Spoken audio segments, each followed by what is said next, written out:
La clase pasada habíamos terminado con lo que son las... ¿están viendo toda la presentación, perdón? Sí, Bien, perfecto, porque no siempre pregunto. Nos sí, habíamos sí, se quedado ve. con el concepto de lo que era un LED, cómo se llama un LED, ¿sí? Que todo esto tenía que ver con la cuestión de que nos fuimos para este lado porque queríamos empezar a explicar lo que eran los displays 7 segmentos, ¿sí? Nosotros estuvimos hablando puntualmente de lo que eran las indicaciones con puntero, ¿sí? Con los equipos analógicos, pero hoy por hoy, en la mayoría de los tableros, lo que son los cuentahoras, algunos el equipo como que miden tensión y corriente, directamente tienen lo que se conoce como 7 segmentos. Un 7 segmentos, ¿sí? Se los presento para el que no lo conoce, es un indicador el cual tiene un conjunto de LEDs, ¿sí? Con una cierta forma, con un cierto arreglo, el que nos permite hacer, lo que nos permite hacer es directamente dibujar números. Bien, podemos dibujar números enteros del 0 al 9, lo que sería la base decimal, por así decirlo. Existen dos tipos de 7 segmentos, uno que llaman cátodo común y otro que se llama ánodo común. ¿Por qué se llaman así? Por lo siguiente, si ustedes se fijan, la forma que están conectados los LEDs, acá el símbolo en la parte de acá, si ustedes se fijan, tienen, con el puntero, si ustedes se fijan cómo están ordenados los LED, acuérdense que la parte, si ustedes conectaban en directa un diodo, sí, un diodo LED en realidad, eh, teníamos el ánodo de un lado y el cátodo del otro, ¿sí? Si ustedes se fijan, todos estos valores que están acá, todos estos puntos, ¿sí? Estoy marcando acá con el resaltador, son el cátodo de todos los LEDs. Entonces por eso se conoce como cátodo común.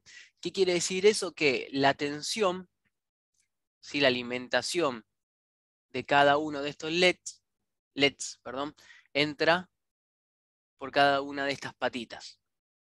¿Bien?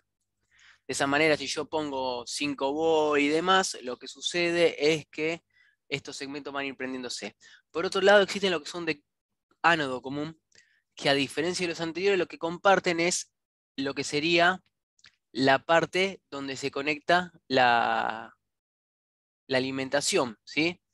Fíjense que la alimentación en este caso entraría por este punto, si ustedes indican que está conectado como ground y acá como VCC, la alimentación se conecta a cada uno de los LEDs y lo que se hace es acá en este circuito es, en cada una de las patas, en vez de conectar la alimentación, lo que se hace es ponerlos a masa. ¿Cómo es esto que funciona? Para explicarlo mejor, vamos a hacerlo en el simulador. ¿Sí? En esta parte de acá, en el simulador, si ustedes van acá a lo que son salidas de luz, tienen un 7 segmentos. Bien, este 7 segmentos lo que hace es, si yo pongo una tensión, tenemos una resistencia, si yo pongo una tensión, por ejemplo, acá de 5 volt, lo que voy a hacer es reventar, si el simulador está funcionando bien, voy a hacer es reventar el 7 segmentos, ¿sí? Bueno, en este caso no fue. Ahora vamos a poner un poco más alto. Se banca 9 volt. A ver cuánto más. Esto nunca lo probé, sí. 15 volt también se lo manda. Bueno, el simulador no está funcionando muy bien.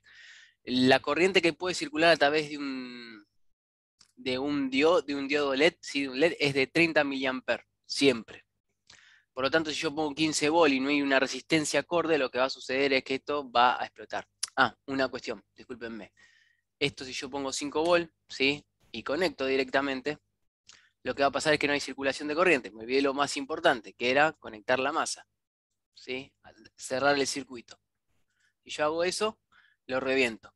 Bien, entonces si tienen ustedes un 7 segmentos, en algún momento se encuentran con un 7 segmentos o tienen que reparar un 7 segmentos, lo que tienen que hacer es limitar la corriente, es limitar la corriente que pasa a través de él. ¿Cómo se limita una corriente? Con una resistencia. Entonces vamos a poner acá una resistencia de 180 ohm para 5 volts, 180 ohm alcanza y sobra. Una resistencia en serio. Una resistencia en serie, sí, exactamente, una resistencia en serie con lo que sería el LED. Y si conectamos en la pata correspondiente al segmento G, lo que voy a lograr es que se ilumine el segmento que estoy buscando. ¿Sí? Si ustedes se fijan, acá tienen la G, y ahí en ese punto se alimenta. Si yo hago lo mismo con otra resistencia, por ejemplo, el segmento D, pongo la resistencia, acorde para limitar la corriente a 30 mA, que es lo que me pide, vimos en la tabla anterior que era lo que me pedía, y yo logro de esa manera iluminar cada uno de los segmentos. ¿Por qué digo que es 30 mA? Bueno, si es la cuestión de la cual uno tiene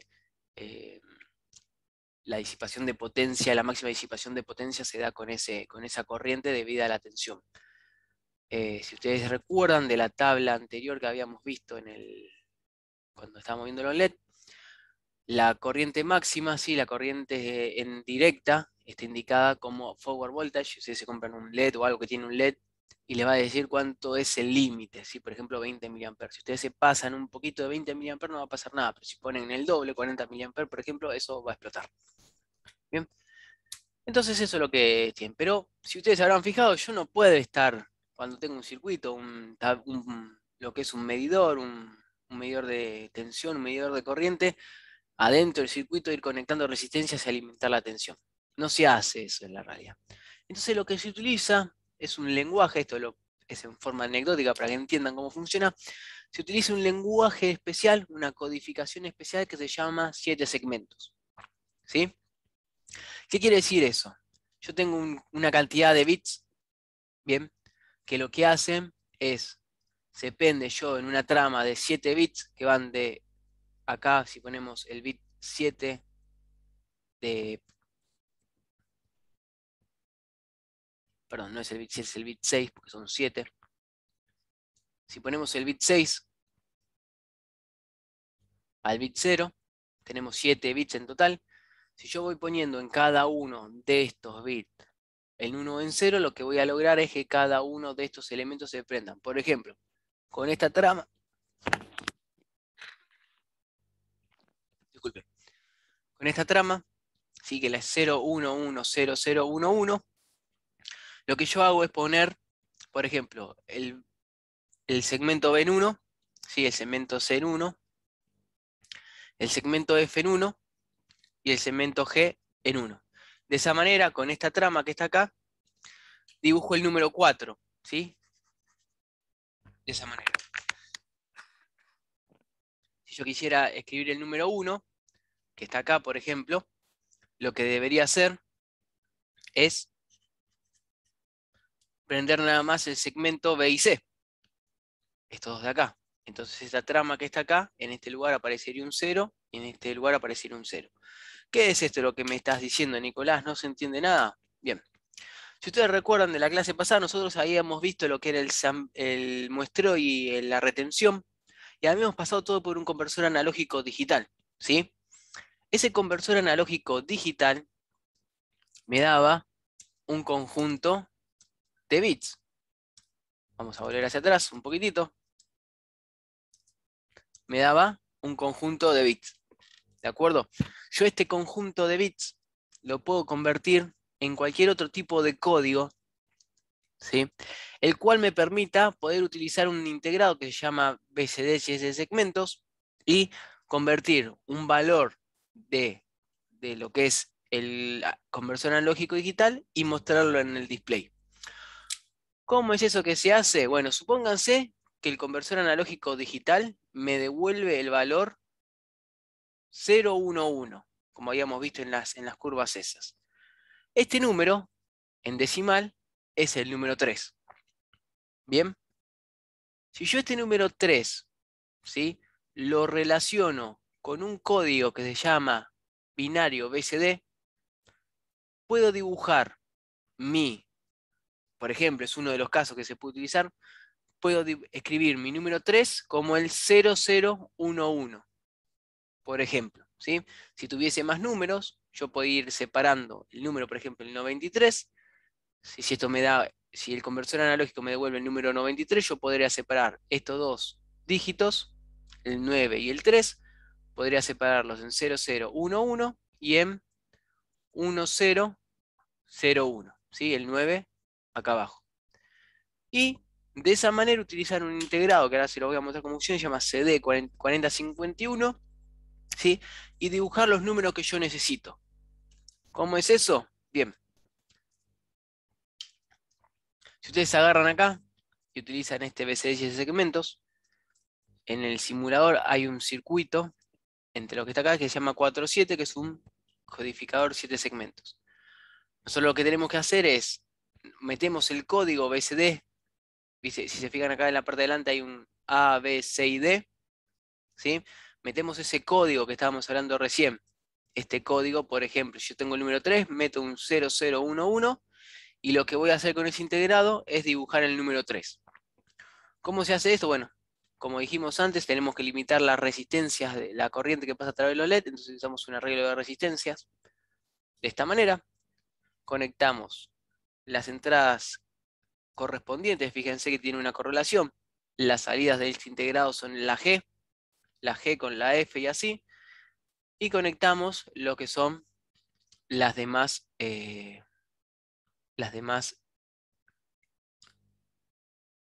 perdón, lo que son las demás salidas. Por ejemplo, conectamos esto acá, conectamos esto acá, conectamos esto acá, conectamos la masa, bien. Y fíjense que automáticamente cuando yo conecté esto se prendieron todos los LEDs, bien. En este punto, que está acá, tenemos 3 líneas de control que yo no voy a explicarles para qué sirven, ¿sí? Cómo se configuran, pero les voy a decir qué son para que entiendan qué es lo que hacen.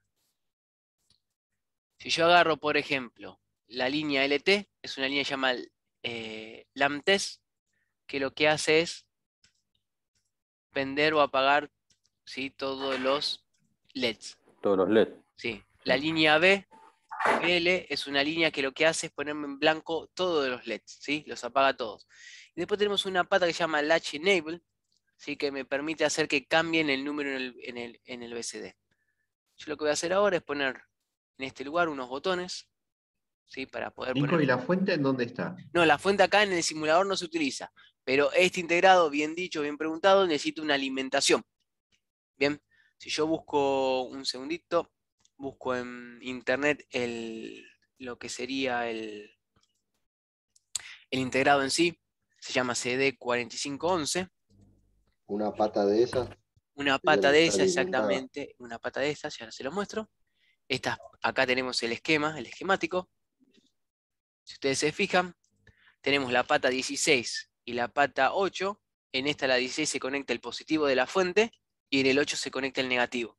Fíjense que no están ordenadas las patas. Fíjense que tenemos la A, la B, la C y la D, ¿sí? Desordenadas. Tenemos las 3 líneas de control y en la parte de atrás tenemos todas las salidas. ¿Bien? Pero sí, bien preguntado, se tienen que utilizar una alimentación. Entonces, si yo ahora agarro acá y conecto estos pulsadores,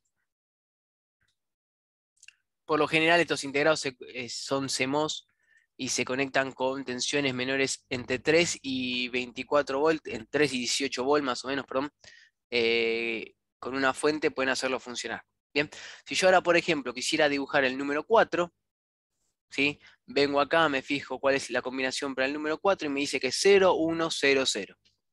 Bien, si vengo acá y digo 0, 1, 0, 0, ¿sí? Si A es el bit más significativo, yo pongo acá un 1, acá, perdón, D es el más significativo, el que tiene más peso. Si yo pongo un 1 en la C, lo que va a pasar es que se pone el número 4, ¿sí? El orden de los bits acá es D, C, B y A. ¿Bien? Si yo quisiera dibujar el número 8, por ejemplo, pongo en la letra, lo que es la letra D, un 1 y tengo el 8. Lo mismo que pasa acá. Si yo pongo acá, si se fijan, pongo en la letra D, pongo un 1, tengo el 8. Si quisiera dibujar un 9, tengo que poner la letra D y en la letra A un 1 y un 1. Entonces pongo acá 1 y 1 ¿sí? Y ahí aparece el 9. De esta manera, con este tipo de integrados, El 0, perdón, ¿el 0 te lo toma por descarte? el 0 lo toma por descarte, ¿sí? Lo que me estoy indicando es si yo pongo todo 0, ¿bien? Todas las entradas están en 0. Vamos a poner acá para que se vea el logic signal, que son los 0 y los 1. Fíjense, están todas en 0, se aparece el 0. Si yo pongo, por ejemplo, la C en 1, acá se pone en 1 y acá tengo un 4. ¿Sí? Listo, perfecto. De esa manera, y de esa manera, con integrados similares a esto, es como funciona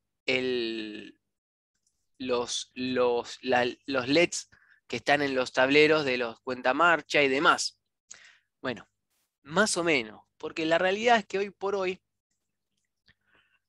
por ejemplo, los cuentamarchas, ¿sí? Algunos display de lo que son display de tensión, ¿sí? O Power Logic o Power Meter y demás, pueden ser que encuentran LEDs, ¿sí? Que encuentren ese segmento.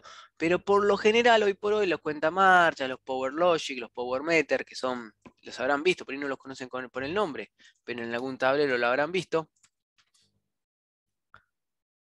Un segundito que estoy buscando una imagen, así lo ve. Nico, ¿te puedo hacer una consulta? Sí, claro. ¿Habrá un código también para letras? Porque yo programé equipos y, por ejemplo, la B era una B corta y se van formando como letras. En este caso, ¿sí? Este dispositivo que les estoy mostrando acá convierte a código BCD decimal, o sea, convierte los números 0 a 9, pero existen otros integrados, ¿sí? Que pueden convertir a hexadecimal. ¿Bien? El famoso hexadecimal. El hexadecimal, ¿sí? Para aquel que no lo conoce, lo explicamos brevemente. Recién nosotros vimos en la tabla, permítame que voy a copiar la tabla de acá, así no tardamos tanto. Es un integrado con más patas, ¿no? No es un integrado con más patas, es un integrado que tiene otra codificación. Funciona de manera diferente. De 0 a 15, de 0, sí. Exacto. Si no me equivoco, tiene de 0 a 15 decimales. Exactamente. Son 16 puertos, por lo tanto es de 0 a 15. Exactamente. Les escribo así para que no lo tiene tan ducho. Permítame que copie la tabla, un segundito. Así entienden, el que no sabe de qué estamos hablando, entiende. Nosotros con este integrado teníamos lo que es el BCD decimal, ¿bien? Que representa los ceros del 0 al 9, pero existe otro tipo de código, además del binario y del decimal. El decimal es el que utilizamos todos nosotros, 0, 1, 2, 3, 4, 5, 6, 7, 8, 9, y repetimos. Existe otro código que se llama hexadecimal. ¿Cuál es la cuestión? Si yo quisiera seguir escribiendo los números hasta el 10, hasta lo que sería más números, lo que me voy a encontrar es que yo tengo que estar cambiando, haciendo que cambien todos los valores que están atrás. Bien, de esta manera. Tenemos el 13 que es el 1101, tenemos el 14 que es el 1110 y el 15 que es el 1111. Bien, ¿cuál es el problema? ¿Por qué se inventa el hexadecimal? Debido a lo siguiente. Nosotros estamos acostumbrados a hablar del 0, 1, 2, 3, 4, 5, 6, 7, 8, 9 y estamos mal acostumbrados a decir 10. Bien, el 10 es una contracción, es una forma de mencionar un número de manera sencilla. El 10 en la base decimal no existe. Existen del 0 al 9. Lo que sí existe, ¿sí? En base decimal, es el 1-0. Bien, el 1-0, en base decimal, que nosotros conocemos como el 10, es el número que queremos representar. Pero ¿qué pasa? Yo para escribir un 10 lo que tengo que hacer es agregar otro dígito delante del número que es la unidad. Entonces tengo que desplazar lo que se llama desplazar la base. Bien, si ustedes se encuentran y se ponen a ver un poquito de matemática de cómo se arma un número, si yo quiero armar el 10, lo que hago es multiplicar 1 por 10 elevado a la 1 más, por ejemplo, si quiero armar el número 12, sería 2 por 10 elevado a la 0. Esto es el número 12 en decimal, o mejor dicho, el 1,2 en decimal. ¿De acuerdo? Yo tengo que expandir la potencia, si ustedes se fijan, y de esa forma armar el 1-0. Entonces, alguien dijo, no, pará, si yo tengo que utilizar más números en una base, vamos a hacer lo siguiente, vamos a armar una base que tenga más símbolos. Bien, el 0, el 1, el 2, el 3, el 4, el 5, el 6, el 7, el 8 y el 9 son símbolos de la base 10. El 0 y el 1 son números de la base 2, de la base binaria. ¿Por qué se llama 0, 1 y ven que como tengo menos cantidad de símbolos, en la base binaria tengo menos cantidad de símbolos, si yo tengo que pasar, por ejemplo, fíjense, el 0 lo puedo representar con el 0 en base binaria. Bien, 0. El 1, en la base binaria el símbolo 1 existe, pero en cuanto yo quiero escribir el 2, no puedo hacerlo. ¿Por qué? Porque el símbolo 2 en la base binaria no existe. Entonces, ¿qué tengo que hacer? Tengo que agarrar, poner un 0, repetir el primer símbolo de la base binaria y expandir. 1, 0. Acá adelante tengo 0, 0. Ahora. Lo mismo con el 3. El 3 lo puedo representar 1, 1. Bien, cuando llego al 4 me pasa lo mismo. ¿Qué pasa? Ya no tengo más símbolos en esta base. Entonces tengo que poner 0, 0, 1. Y ahora se convierte así. Fíjense cómo se van incrementando. Bien, entonces alguien dijo, no, no puede ser, yo no quiero utilizar, expandir la base, entonces vamos a armar una base que en vez de tener 10 símbolos, tenga 16 símbolos. ¿Y cuáles son? 0, 8, 8, 9. Esperá, acá no puedo poner 1, 0. Entonces, ¿qué hacemos? Agregamos una letra. La A, la B, la C, la D, la E y la F. Estos señores que le escribí más a la izquierda se conoce como base hexadecimal. Bien, y tiene la facilidad de utilizar menos símbolos y por lo tanto, utilizar más símbolos y por lo tanto la representación de los números se hace más chica. ¿Por qué? Fíjense, yo tuve que, para representar el 15 en base decimal, tuve que utilizar 2 símbolos, el 1 y el 5. En base binaria tuve que utilizar 4 símbolos, ¿sí? 4 dígitos, 1, 2, 3, 4. En la base hexadecimal utilizo uno solo. Es por eso la existencia de la base hexadecimal. Y es por eso que se utiliza tanto en computación. Porque imagínense que tienen que escribir el número 1.000.000 en base binaria. ¿Sí? Se puede hacer. Pero están un rato largo. Son un montón de... 500 símbolos. ¿No? Más o menos, 500 ¿sí? símbolos. Entonces es por eso existe el hexadecimal, por eso hay una base que se llama octal, que tiene 8 símbolos, del 0 al 7, y ustedes pueden inventar la base que se les ocurra. Bien, entonces, continuando. Yo convierto todo eso, pero hoy por hoy, ¿sí? Lo que más común ve, por ejemplo, cuenta marcha, o estábamos hablando de los Power Meter, ¿sí? Se los presento. Para quien no lo conoce, pero lo deben haber visto, de Schneider, por ejemplo. Los Power Meter no es usar LED, sino utilizar lo que se conoce como pantalla de cristal líquido. Bien. La pantalla de cristal líquido funciona exactamente igual que un 7 segmentos. La única diferencia que tienen es que el componente que está en la parte interior es un tipo de sustancia que se conoce como, que es polarizante, sí, que lo que yo puedo hacer es al aplicarle tensión es que cambie la orientación, las moléculas que están en la parte interior, ¿sí? Una cosita más antes de continuar, fíjense yo en el apunte, abrí justo el apunte, por ejemplo, en 7 segmentos, de lo que son los más comunes, tienen un montón de arreglo de LEDs, ¿bien? Fíjense, y lo que tengo acá son todos los, cómo se van armando, ¿bien? Lo que tiene el LC adentro, que se conoce como pantalla de cristal líquido, son moléculas de un material que se llama benzoato de colesterol. ¿Sí? No importa si no se acuerdan, pero para que lo conozcan. Que tiene la siguiente particularidad. Cuando uno le pone tensión a ese químico, a ese líquido, las moléculas en adentro se orientan en un solo sentido. ¿Bien? Es como que yo tengo un imán, es como si se llaman polares las moléculas estas. ¿Qué quiere decir polares? Que cuando aparece como con un imán, aparece un campo magnético, estas con una tensión lo que hacen es orientarse hacia una dirección. Bien, y quedan todas derechitas. ¿De acuerdo? ¿Qué es lo que se utiliza?